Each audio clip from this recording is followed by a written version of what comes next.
Francesca, and my project is on sexual violence and rape within the United States and Ethiopia.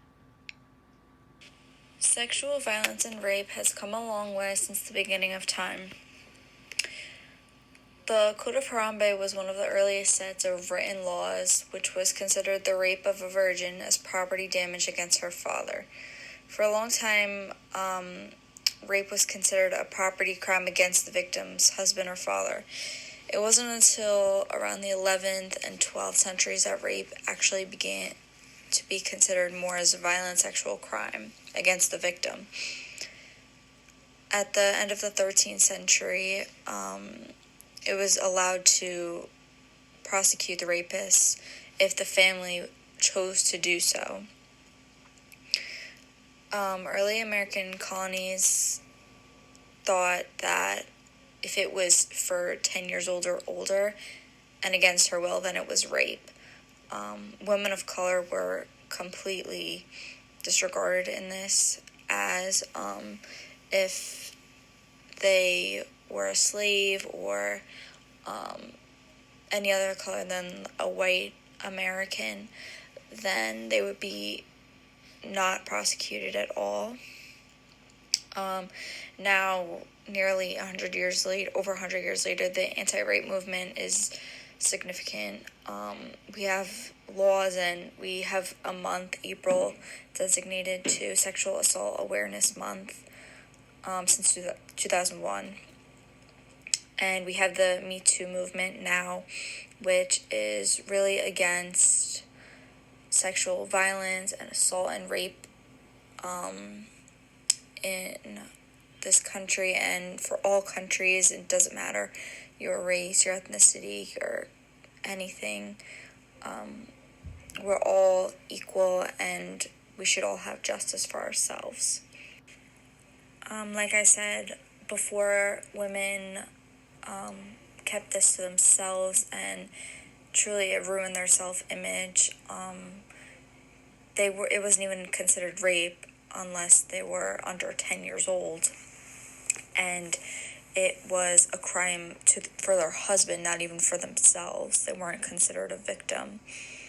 So now women are so confident, and we speak about our story and we share with others to make everyone aware of what's going on, and we're much stronger now than we were back then, and it's much appreciated now that we can share our story and we can ensure that this doesn't happen to women. Sexual violence affects women disproportionately because in countries that are underdeveloped, it is much harder to control these types of things, that it's happening all the time, and women of color especially are being disregarded, just like how it was back then. I mean, in this country, in the United States, it's much more talked about, it's much more, open, and we could fix it. But in countries like Ethiopia, they can't control it as much because they're underdeveloped and they don't have the resources that we have in the United States. Rape was once looked down upon, and women would hide it from the public. It was something that you didn't speak about, but now there's shows and movies, and it's all over the news that we have to prevent this from happening to women, and not just in our country, but all over. The contributing factors for sexual assault in both countries are not necessarily the cause for why it occurs. In the United States, the factors include alcohol, drug use, hostility towards women, suicidal behavior, hypermasculinity, childhood history of physical, sexual, or emotional abuse, unsupportive family environment, and many others. Protective factors are likely to lower the likelihood of sexual violence and rape to occur. This can be parental guidance to resolve any conflicts, emotional health evaluations, or academic or life achievements. In Ethiopia, sexual violence is extremely common, especially between intimate partners. The common factors for sexual violence in Ethiopia is having a boyfriend or a husband, the source of income, the low-level status society has provided women, their specific religion, alcohol use, and family relationships. Preventing sexual violence in this country is having interventions in school settings or at home to focus on preventing this from occurring. Sexual violence in Ethiopia is most common in young girls during their school years, which is why there needs to be more communication between educators and these young women. The schools would provide resources they do not have available to learn how to protect themselves from these scary situations. According to the Ethiopian Demographic and Health Survey, in 2016, 1 in 10 women have been victims of rape. In the United States, 1 in 5 women will be raped in their lifetime. Sexual violence has a wide spread of consequences as it is violating not only the victims, but the meaning of their freedom and their human rights. In the United States, women are more likely to report sexual violence and rape to the authorities than women in Ethiopia. In Ethiopia, women are given a lower title depending on their specific culture and religion. They are also, as a whole, not looked as highly upon as in the United States. This makes it extremely difficult for them to come forward as a victim. The SocioCultural factors which make sexual violence a problem for women in the United States and Ethiopia are the factors within their social environment, influencing the likelihood of rape to occur. In the United States and in Ethiopia, cultural norms like masculinity and male honor can create a problem for women and sexual assault or rape. This is due to the men feeling more powerful and allowing them to feel like what they are doing is not a problem. The larger patterns of violence in this society is linked to sexual violence occurring as it encourages male aggressiveness and dominance. These cultural and social norms devalue women and value male dominance, which creates a scenario for sexual violence to occur. Children and younger women in general also have a higher chance of being raped. In Ethiopia, like I had mentioned previously, women are typically looked at on a lower level than men due to their cultural beliefs of gender roles and their economic standpoint. This negatively affects their well-being due to the inequality presented from their society. Women in the United States are fighting to become more equal to men, causing their well-being culturally to not be as much of an issue as it is in Ethiopia. Women are still pushing to have more things changed, but there has definitely been some improvements throughout society in working towards creating equality. The Me Too movement, for example, is one way women are fighting to change how society has been in the past and for other cultures. This has shown that women in the United States are not afraid to stand up for what they believe in, unlike the women in Ethiopia who are looked down upon for doing so. This makes it much more difficult for the women in Ethiopia to stand up for themselves. Right now, there is a major movement for preventing sexual violence from occurring.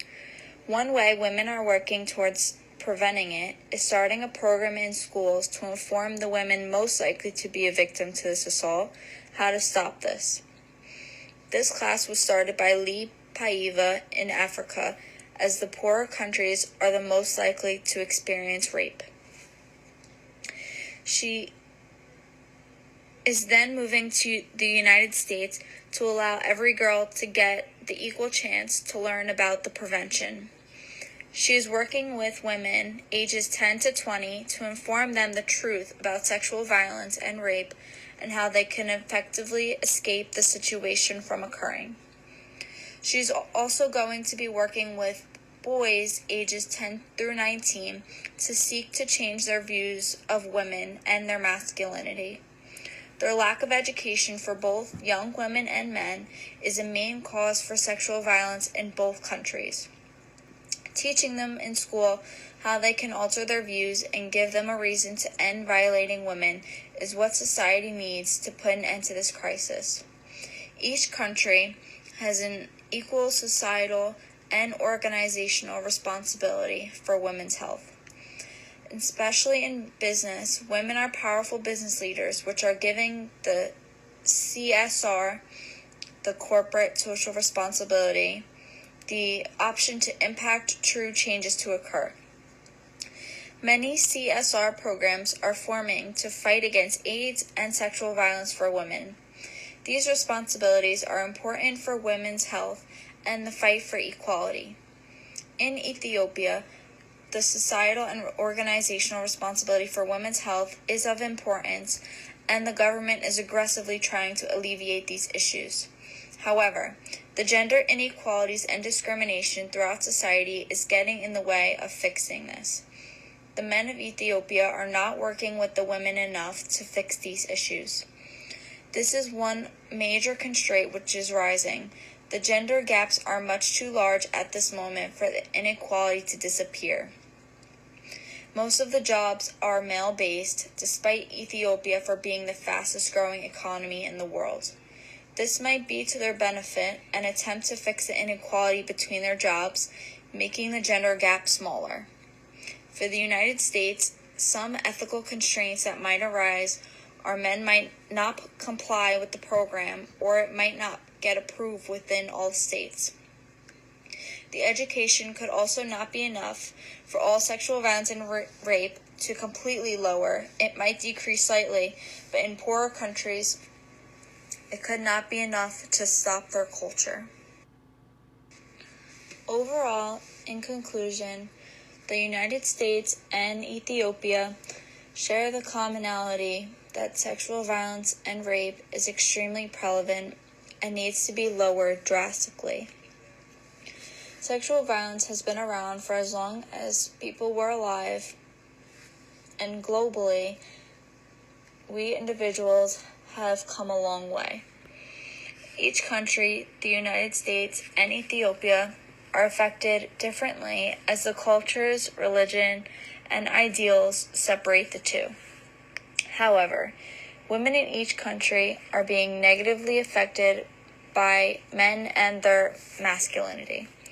We went from believing rape was only for girls under the age of 10 and not prosecuting the rapists to being able to teach poor countries how to protect themselves from rape occurring to them. Socially and culturally, the United States and Ethiopia are subject to feel lower about themselves, as men have the cultural norm to feel more powerful than women. Masculinity is a major issue as the overall violence of our culture can allow them to feel that violence is accepted. Women in Ethiopia are at fault much more than in the United States because of the lower level that they are viewed at. They are still struggling to get to the point where women can find work. There are not too many jobs, if at all, that they can do, which puts them at a poorer standpoint than men. This lower point makes them feel like they cannot stand up for themselves, like we can in the United States, and punish the man who is harming their health. In the future, there will be ways to prevent this, and the government will rise to attempt to stop this as much as possible. In the United States and in Ethiopia, the societal and cultural responsibility is equal, and as we develop, the future generations will have the option to take classes and learn to defend themselves in these harmful situations. Sexual violence and rape is extremely prevalent in both countries, and we need to take a stand to prevent this as much as possible in every country, not just in the United States and in Ethiopia.